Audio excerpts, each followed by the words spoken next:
Welcome back to Arise 360. Now, April is Financial Literacy Month, and women of color represent the largest growing segment of the entrepreneurial market. That is right, Shannon. There are 5 million women of color-led firms, and 800 plus are being launched daily.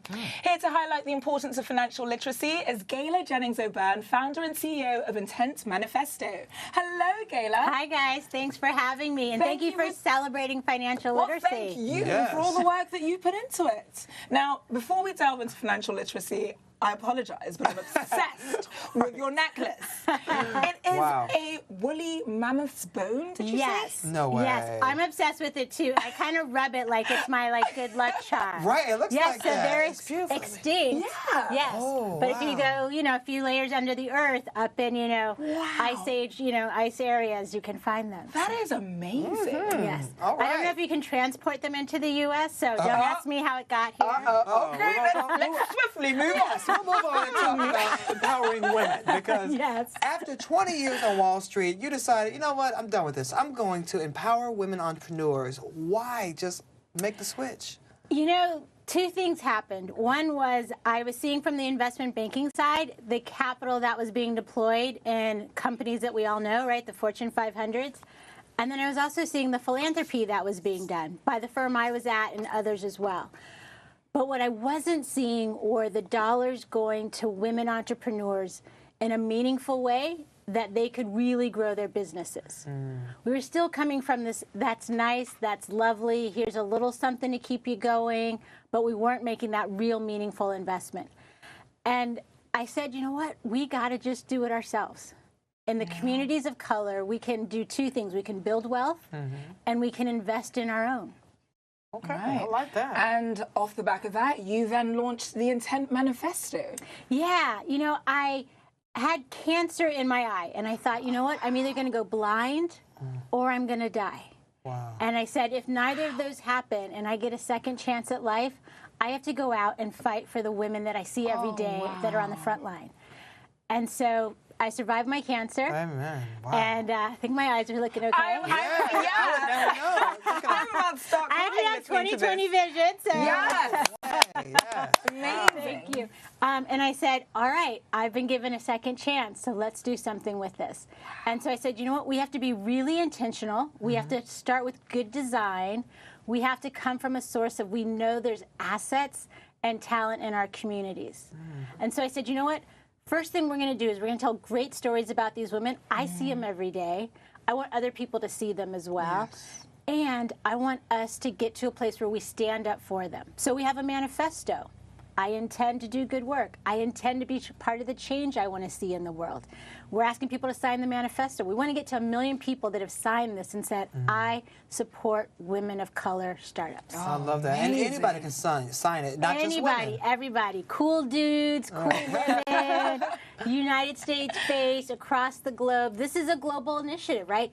There's over 250 million women entrepreneurs around the globe. Wow. And what does your company do for them besides the signing of the manifesto? Yeah, so we start with the signing of the pledge, and I'm so thankful to JP Morgan. They got it the minute I went to them with this and said, we have to tell good stories, we've got to get a pledge going, and we need to educate.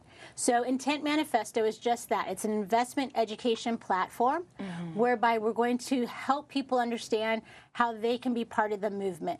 And at the end of the day, it's about getting comfortable with their own finances and building wealth in communities of color across the globe.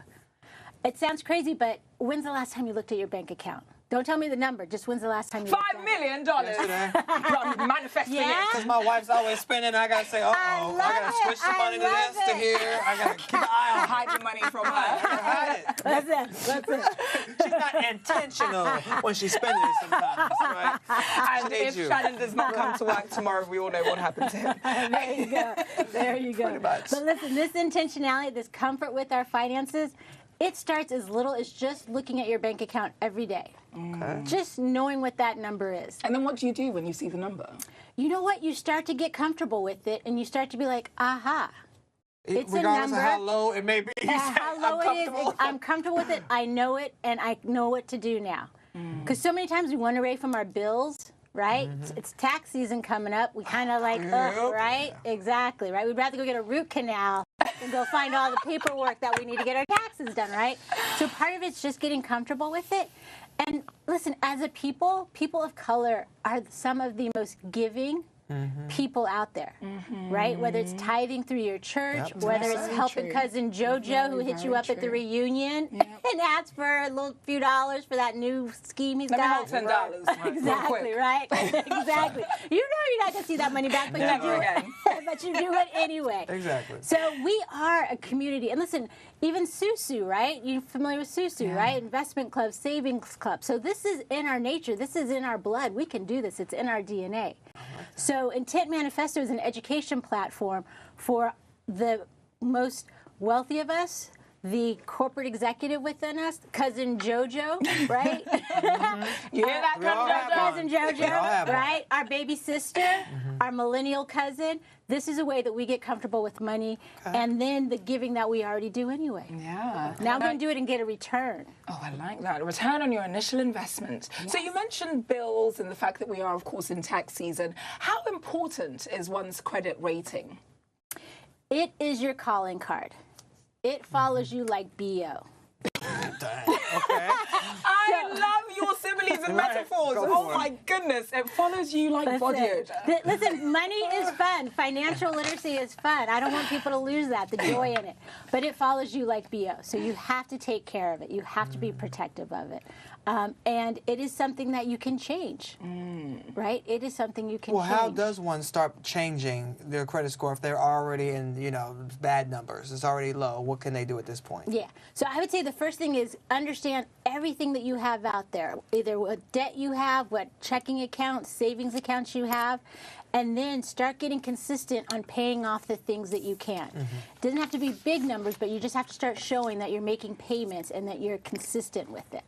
Numero uno. Everybody could do that next week. Absolutely. Okay. So time to get my credit rating in better order. Now, speaking of the education that you're providing, STEM education is slowly gaining momentum in the African American community. How do you assist in the elevation of the STEM education? I'm so glad you asked that, because the next step after we educate our people and people in communities of colors, we've now got to put that money to work. We have all the tools we need. We have all the resources to support each other's businesses. So now we've got to put that money to work. And I want us to do it in the education, in the STEM areas. And it's so interesting. I was reading a report the other day, and it interviewed entrepreneurs, and women specifically. And 5% of them identified themselves as that they had the innovative companies that they were building. I said, I love that. They're owning it. They're labeling themselves as innovators. And I truly believe that if we really want a future that we all want, we have to invest in women and women of color, in STEM, in technology innovation. Well, when you say invest, are that you saying that they should invest in supporting their companies or invest in actually buying their companies? I'm saying we should invest to get the money to those women who are building those companies. So I see women that have gaming company, financial IT companies, financial credit repair companies, healthcare companies. They need $1 million, $500,000 to get these companies done. We can collectively come together and get them that money, and they could just launch and grow huge. Well, it's interesting that you mention $1 million, because that is one of the investment funds that JP Morgan and Chase have put together for women of color and Hispanic women. Tell us more about that. Yeah, so JP Morgan's been a great partner. They really understood it when we went to them and said, hey, we need to be focusing on this population. And they understood it not just from the fact that it feels good and it's a do-good, but that it makes good business. Yes. It makes really good business. Think about this, that 40% of the household incomes across the country are provided for by women and women entrepreneurs. That women as business owners are job creators. Yes. Since the 2008 recession, men have been taking away from jobs. Women have been contributing to the job growth that's happening in the When you say taking away from jobs?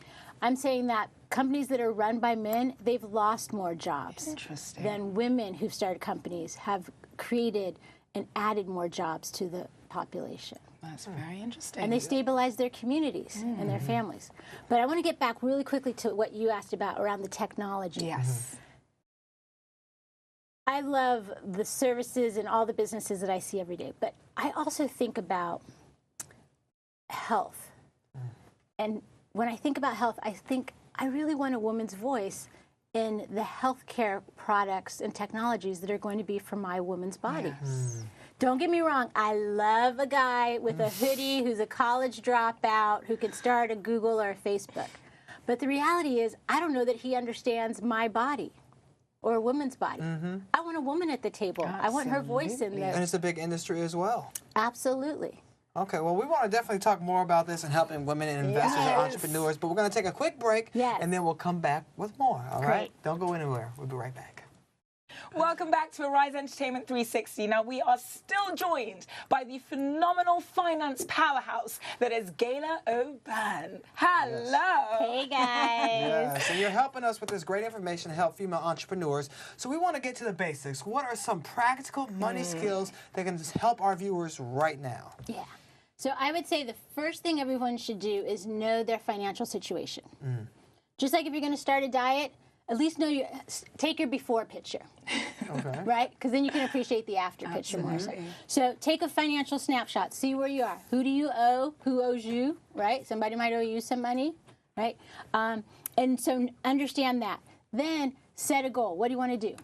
Just like diet, right? You want to lose 15 pounds, 20 pounds. You want to get into that dress in time for summer or that wedding. So set 2 goals for yourself. And then 3, work the plan. I like that. Just work the plan. It sounds easy, but let's be very real. When it comes to money, there's nothing easy about it. Yeah, but you know what? And I say this because so many of us think that it's not rocket science, right? Wall Street has been a lot of people that don't look like us. And probably would love to stay that way in some ways, right? Like people don't like change, you know, inclusion, that, you know, is not first thing on their mind. It's not rocket science. We can do this. We've been adding numbers since the beginning of time. This is true. Right? Even look where the origin of numbers came from. The ancient Egyptians. I know this one. I paid attention. Exactly. I love it, right? So we can add. We can add, we can subtract, we can come back. Why is it so intimidating for people then? Because, you know what, we get so wrapped up in the ego of it and what it means, and then it gets into the materialism of it, right? And I worry about that, because in some ways we're one paycheck away from being homeless or struggling, right? A lot of us have some really cute clothes, some really nice handbags, but do we own that car, or are we leasing? Or do we have a car loan? Even our education, do we own our education yet, or do we still have a student loan? I saw actually a picture that said, why did I spend $100,000, you know, in order to just make $20,000 a year or $40,000 a year? And I was like, ooh. All right, now listen, I'm not going to take on the education system. I'm already taking on Wall Street. I mean, it's a big ask. But we're speaking about these debts, and I want to know what the best strategy is that one can actually use to tackle, you know, mounting debt. So some people say that you should attack the balance first. Some people say you should look at the income versus outcome. How does one tackle debt? Yeah, so I say tackle the balance.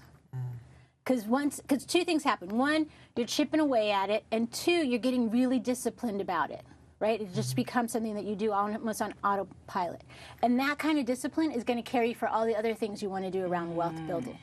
The other thing I would say is we got to get comfortable owning where we're at in our finances. And either talking to a financial advisor, talking to a banker, getting more information, and again, sort of that relationship, right? And not being afraid of it. Because so many people, it causes stress. And that was another thing I saw, was for women, in some ways, this is probably one of the biggest stress inducers we have. Yep. Right? It can ruin families, marriages, right? Even how we communicate on dates, right? Like, is he picking up the check? Are you reaching for your pocket? Are you reaching for your wallet? What would you do in there? Reach for it. You're like, are you sure? Right? Like, I didn't even bother reaching for it. I'm just like, waiting, right. You know what to do. Right? We could have like a $3,000 handbag and like 20 cents in it. Yeah. Now, what kind of sense is that? What kind of sense? Your priorities are definitely mixed up. This is why you need to make dollars and not cents. Now, with regards to, we've got about 30 seconds left. What about interest? When interest starts to compound on your tax debts or whatever the case may be, how do you get out of that? Because it just feels like a hole that keeps on being dug. Exactly. So I would say consolidate, but be very smart about how you consolidate, because there's a lot of people that are going to offer you ways to consolidate your debt to lower your interest. But I would say I would even start first with the person that you owe the money to. So that credit card, that bank, I would call them and negotiate. They love good customers. They don't want to lose a customer. Interesting. So communication is key, clearly. Key. Okay, and stay on top of it. Don't just let it mount up and act like it doesn't exist. Listen, be intentional, sign the manifesto, and stay on top of your money. Have a great relationship. For that great advice. Thank you, Gayle. Yes. What a great segment. And a great way to end the show. Absolutely. Thank you so much for watching Arise Entertainment 360. I'm Shannon Lanier. And I'm Katia King. We will see you tomorrow.